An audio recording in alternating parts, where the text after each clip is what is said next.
नमस्कार। आज दिल्ली के चुनाव के नतीजे आए हैं और जनता का जो भी निर्णय है, जनता का जो भी फैसला है, उसे हम पूरी विनम्रता के साथ स्वीकार करते हैं। जनता का निर्णय सर माथे पर। मैं भारतीय जनता पार्टी को इस जीत के लिए बहुत बहुत बधाई देता हूं और मैं उम्मीद करता हूं कि जिस उम्मीद के साथ और जिस आशा के साथ लोगों ने उनको बहुमत दिया है, वो उन सभी उम्मीदों और आशाओं पे पूरा उतरेंगे।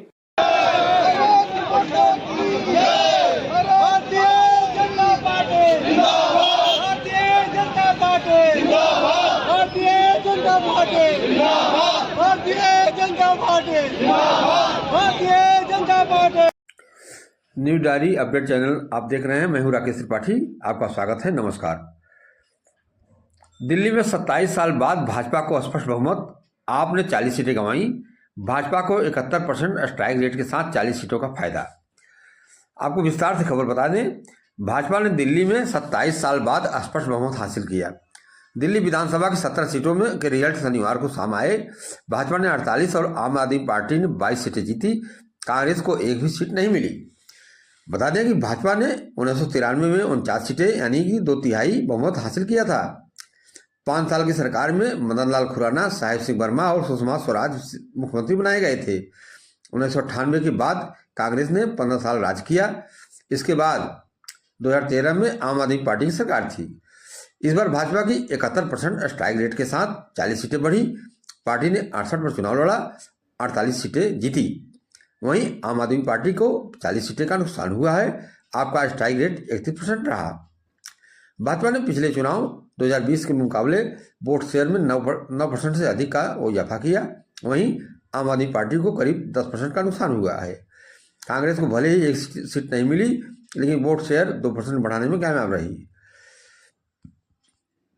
आपको बता दें कि 2020 में भाजपा ने महज 8 सीटें जीती थी और 2025 में 6 गुना ज़्यादा यानी 48 से ज़्यादा सीट जीती।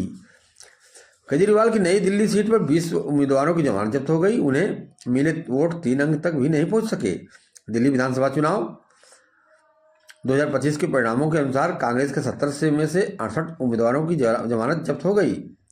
केजरीवाल को प्रवेश वर्मा ने 40,089 वोटों से हराया, जबकि संदीप दीक्षित को 45,068 वोट ही मिले। 4568 वोट ही मिले। भाजपा के दोनों पूर्व मुख्यमंत्रियों के बेटे चुनाव जीत गए। नई दिल्ली से प्रवेश वर्मा और मोतीनगर से हरीश खुराना प्रवेश पूर्व मुख्यमंत्री साहिब सिंह वर्मा के बेटे हैं। खुराना पूर्व सीएम मदन लाल खुराना के बेटे हैं। बता दें कि 2020 में दिल्ली दंगों के आरोपी ताहिर हुसैन मुस्तफाबाद सीट से तीसरे नंबर पर रहे और वे ओवैसी की पार्टी AIMIM से चुनाव लड़े थे। यहां से भाजपा के मोहन सिंह बिष्ट ने जीत दर्ज की। दूसरे नंबर पर आम आदमी पार्टी रही। आपको बता दें कि कांग्रेस फिर 0 पर लेकिन 14 सीटों पर आम आदमी पार्टी को हराया। कांग्रेस दिल्ली में 0 रही, लेकिन आम आदमी पार्टी को जरूर हरवा दिया। 14 सीटों पर आम आदमी पार्टी की हार का अंतर कांग्रेस के मिले वोटों से कम है। यानी अगर आम आदमी पार्टी और कांग्रेस का गठबंधन होता तो दिल्ली में गठबंधन की सीटें 37 हो जाती और बीजेपी 34 सीटों पर ही सिमट जा सकती थी। बहुमत के लिए 36 सीटें चाहिए। अब आपको बताते हैं कि हार की प्रमुख 6 वजह थी। जो आम आदमी पार्टी के चुनाव हारी है, उसकी प्रमुख वजह बता दें आपको कि करप्शन के आरोप में लगे 177 दिन जेल में रहे केजरीवाल। शराब नीति केस में कुल 177 दिन जेल में रहे। बीजेपी ने अपने चुनावी कैंपेन में इसे मुद्दा बनाया। केजरीवाल खुद को कट्टर ईमानदार कहते थे। बीजेपी ने उन्हें बार बार कट्टर बेईमान कहा। सरकारी बंगले शीश महल पर 45 करोड़ खर्च हुआ। केजरीवाल के सरकारी बंगले के रेनोवेशन पर 45 करोड़ खर्च किए गए जाने को बीजेपी ने मुद्दा बनाया। चुनाव के पहले इसे शीश महल कहकर प्रचारित किया। बीजेपी ने इस चुनाव को पीएम मोदी बनाम केजरीवाल बनाया। प्रधानमंत्री ने अपने नाम पर वोट मांगे। दिल्ली में 67% आबादी मिडिल क्लास है। पिछले चुनाव में मिडिल क्लास ने आम आदमी पार्टी को एक तरफा वोट किया। इस फैसले का असर पड़ा। मोदी ने हर रैली में कहा कि हम मौजूदा सरकार की किसी भी कल्याणकारी योजना को बंद नहीं करेंगे। वहीं महिलाओं और 60-70 साल के बुजुर्गों को हर महीने 2500 रुपये देने का ऐलान किया। बता दें कि इस बार कुल 68 उम्मीदवार उतारे भारतीय जनता पार्टी ने। इसमें पिछले चुनाव वाले 46 प्रत्याशी बदल दिए, यानी बीजेपी ने 67% कैंडिडेट बदले। इसी के साथ बता दें कि उत्तर प्रदेश के विधानसभा चुनाव में भी उपचुनाव जो हुआ है मिल्कीपुर में, उसमें भारतीय जनता पार्टी ने 61,636 वोटों के अंतर से वहाँ सीट जीत लिया है। बहुत ही खुशी का माहौल है। 26-27 सालों के बाद दिल्ली में भाजपा की जीत, 48 सीट से भाजपा ने जीत हासिल करी। ये पूरे देश के लिए बोलूंगी बहुत ही खुशी और उल्लास का समय है। और कठुआ में भी आज हम बहुत खुशी के साथ इस पर्व को मना रहे हैं कि भाजपा की जीत हुई है।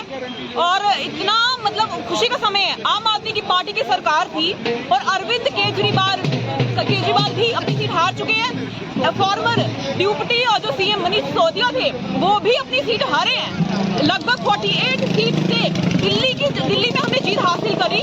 तो ये मैं बहुत ही खुशी की मैं बोलूंगी बात है और बहुत अच्छा कार्य होगा मुझे लगता है, क्योंकि आम आदमी पार्टी की जो सत्ता रही तो आप देख ही सकते हैं कि दिल्ली का क्या हाल हुआ और पंजाब का हाल तो आप देख ही सकते हैं। तो ये बहुत खुशी का समय है और हम इस पर्व को बहुत खुशी से मना भी रहे हैं। अंत में मैं कहूंगी जय हिंद जय भारत। आपको ले चल रहे हैं भारतीय जनता पार्टी की जीत पर भाजपा कार्यकर्ताओं ने मनाया जश्न।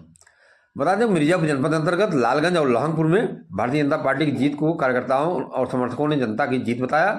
क्षेत्र के अलग अलग स्थानों पर कार्यकर्ताओं ने एक दूसरे को मिठाई खिलाकर जश्न मनाया और पार्टी की सफलता को जन समर्थन का परिणाम बताया।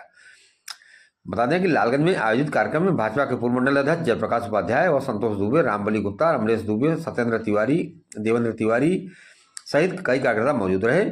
सभी ने जीत को संगठन और जनता के परिश्रम का फल बताया और प्रधानमंत्री के नेतृत्व की सराहना की। वहीं लहंगपुर में ही कार्यकर्ताओं ने पार्टी की जीत पर उत्साह बताया। इस दौरान बीपी दुबे, महेंद्र चौबे, कृष्णा दुबे, जयप्रकाश एडवोकेट, चंद्रेश दुबे, सुशील शर्मा, राकेश पांडे, राजाराम सरोज और ब्रिजेश गुप्ता ने एक दूसरे को मिठाई खिलाकर खुशी का इजहार किया। कार्यकर्ताओं ने कहा कि जनता ने एक बार फिर प्रधानमंत्री नरेंद्र मोदी के नेतृत्व में भाजपा की नीतियों में विश्वास जताया है। सभी ने एकजुट होकर विकास कार्यों को आगे बढ़ाने का संकल्प लिया और कहा कि भारतीय जनता पार्टी के नेतृत्व में देश विकास कर रहा है, क्षेत्र का विकास हो रहा है और दिल्ली में 27 साल बाद भारतीय जनता पार्टी की पूर्ण बहुमत सरकार आई है और देश की राजधानी दिल्ली की तस्वीर बदलेगी। नमस्कार।